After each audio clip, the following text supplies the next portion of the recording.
If it starts to wobble or fall off, me.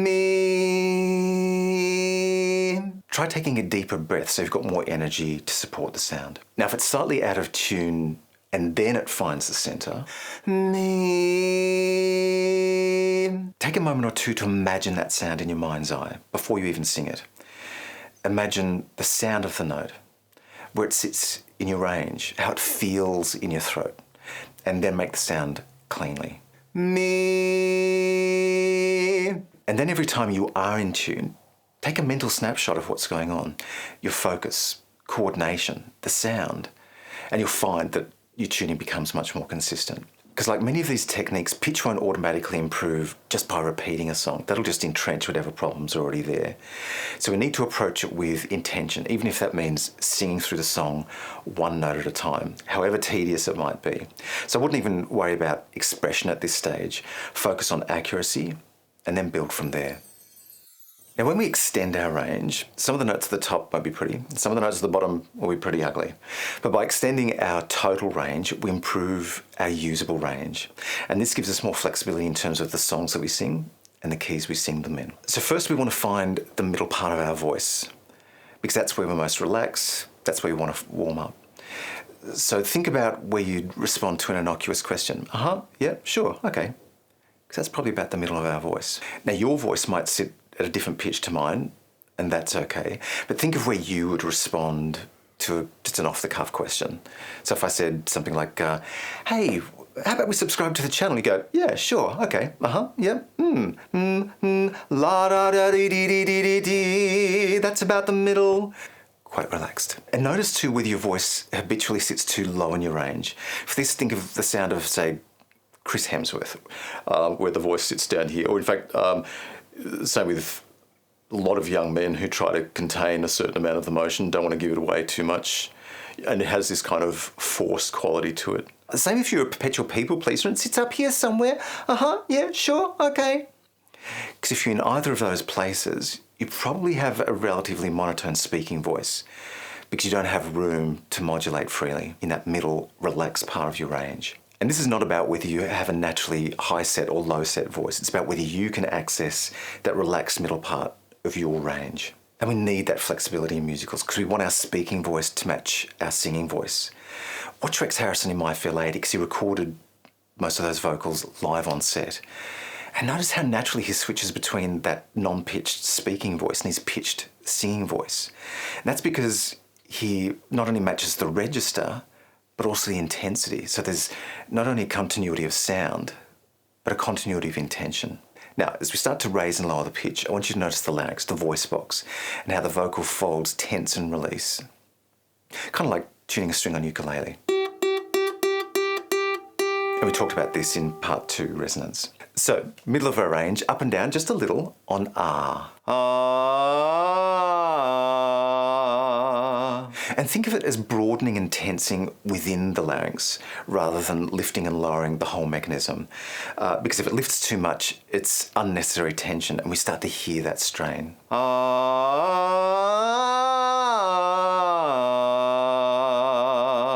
So keep the larynx as neutral as possible and support it with all the techniques we've learned so far.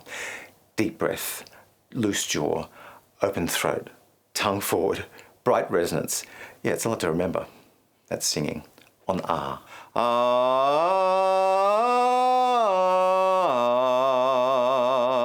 And can you hear how that's much more consistent? So now we know how to ease between notes. Let's explore the rest of our voice. And for that, I like to use the siren, which is simply sliding from the very bottom of your range up to the top and down again on the word more. And we use the of more to get the resonance going. More.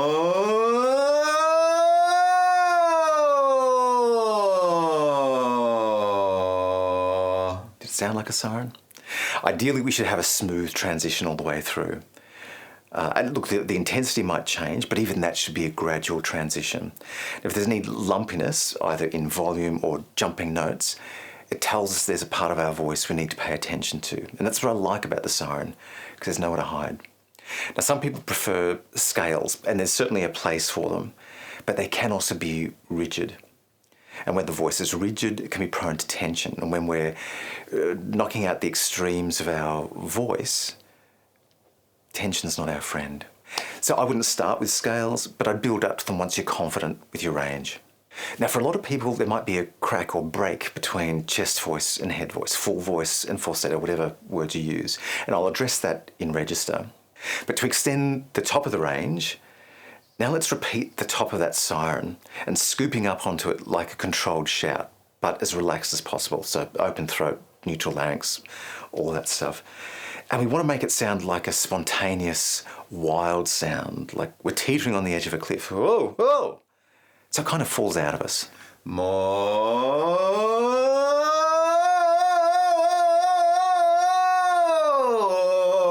So to start with, it doesn't have to be pretty. We just need to tell our body that the notes are there and we can reach them without strain.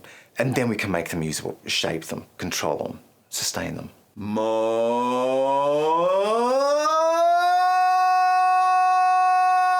Now the bottom of our range is a different beast. It doesn't respond to brute force like the top of our voice does. So we need to treat it more like a massage. And because it doesn't have that same natural intensity as the top of our range, we want to use resonance rather than volume to give it presence. So we're going to move down one note at a time, but to keep the jaw in motion, we're going to use the words my, oh my, oh my. And keep it smiley for both warmth and brightness, and use those M's to reinforce your resonance. My, oh my, oh my, my, oh my, oh my, my, oh my, oh my, my, oh my, oh my. So over time, we can make this a usable part of our range. But if you've gone so low that it sounds like a whisper, my, oh my, oh my, or like a croak, my, oh my, oh my, they're not actually pitched notes. So move it back up again until you get a well-supported pitched note. Now, if you were to talk to singers, academics, speech pathologists, you'll soon come to realise that there's no universal definition for register, no matter what anyone tells you. To some, it's a sound. To others, it's a placement or a physicality. So if I use terms like chest voice, middle voice, head voice, mixed tone, falsetto, break, passagio, don't get too hung up on the words. It's more important that you understand what I mean by them. Use whatever terms you want to use. Okay, disclaimer over. Now, for the sake of this video, let's say that range refers to all the notes in our voice, and register describes a particular region of the voice with a shared characteristic. So one range, multiple registers. Now, I define chest voice and head voice as two different registers because of the way they're produced. Physiologically, once we reach a certain part of our range, the increased tension in the larynx causes the vocal folds to meet in a different way, resulting in a lighter tone for everything above it, which I'll call head voice. But let's start with chest voice, which is everything below that break. This is a range that most of us talk in, but if in doubt, just think a little bit lower. If you need to, think back to that Chris Hemsworth example. And don't make it too singy to begin with. Yep, right. Bom, bom, bom. Bom, bom, bom, bom, bom, bom, bom, bom, bom, bom, bom, bom, bom, bom, bom. Bum bum bum bum bum bum bum bum bum bum bum bum bum bum bum. So chest voice has an open, throaty, kind of grounded sound. And within chest voice, we have a subset of characteristic registers. And I'll leave some links to registers in the description. Now, the bottom of chest voice can range from growly to smooth. It has quite a lot of character, but not a lot of push. So you can't use volume to force it, or you start to hear that strain. And so it suggests a kind of intimate quality, whether it's saucy, va va va voom, a tender lullaby, sleep, stupid child, or even an evil genius.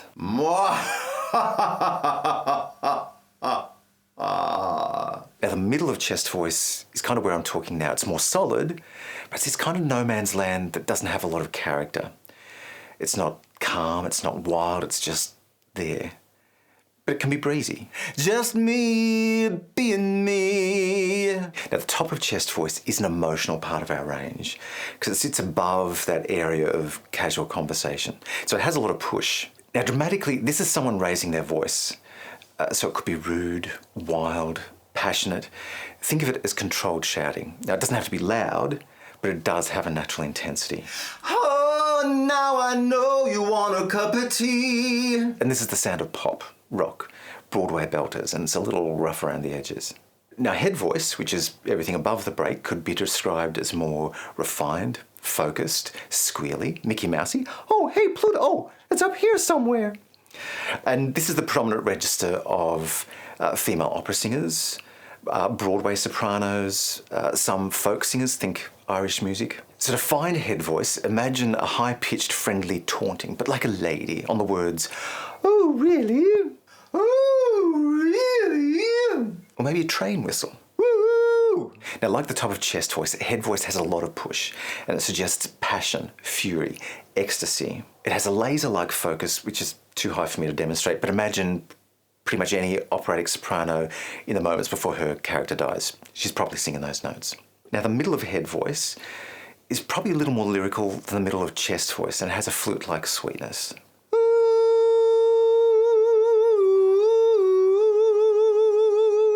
But the very bottom of head voice, particularly when it's not supported, has an insipid quality that starts to sound like a haughty English lady on the verge of male pubescence. It kind of sounds stuck in the throat. So if you can hear that sound in your voice, it's probably a good indication that it's worth transitioning into chest voice. Now, men don't typically use this kind of head voice, but if you listen to male operatic countertenors, Frankie Valli in The Four Seasons, think Jersey Boys, the Bee Gees, or even Jean Valjean in Les Mis, God on high, you'll hear falsetto, which is what I would call the male head voice. I know, call the voice police. And see, this is why words are so tricky, because some people refer to that bright head resonance at the top of male chest voice as head voice, which is not what I'm describing here at all. It's a different kind of sound. But don't get hung up on the words. Understand the meaning. So why even distinguish between chest voice and head voice? Good question. Glad you asked. You're my favourite. Don't tell anyone. Because in between them is the dreaded break, the Passagio, which translates as passage or transition. Yeah, not so fancy in English. And some unkind people, I mean not me, but unkind ones, call this the Yodel tone, because accentuating this transition gives it that donkey brain yodel. Yodely, yodely, yodely, yodely, yodely. But the secret to an elegant transition between chest and head is to remember that they overlap. They have notes in common. Ma, ma, ma, ma, ma, ma. Same notes, different sound. So we can think of these registers like gears in a car. At a certain speed, you could use either first gear or second gear, but at the top of first gear, you'll be revving intensely, whereas in second, you'll just kind of be cruising. And if that's where you change gears, you're going to hear the sound change. So for a seamless transition, try that siren exercise from earlier. Get to know the top of chest voice, bring head voice down lower, and then we have more notes to choose from to find that sweet spot where they're most similar in terms of timbre and intensity. And this is where mixed voice or mixed tone comes into its own, because it mixes that conversational openness of chest voice with that clarity of head voice to anticipate that transition before it happens. Listen to Julie Andrews. I mean, we think of her as a soprano, and of course, she sings in that range, but she's equally at home with chest voice. Listen to Le Jazz Hot from Victor Victoria. And she so masterfully navigates this Passagio region by mixing the qualities of chest voice and head voice that it's hard to tell where one starts and the other ends. So listen to the opening of I Have Confidence from The Sound of Music. Perfect, seamless transitions. Or listen to Leah Salonga singing My Lord and Master from the studio recording of The King and I.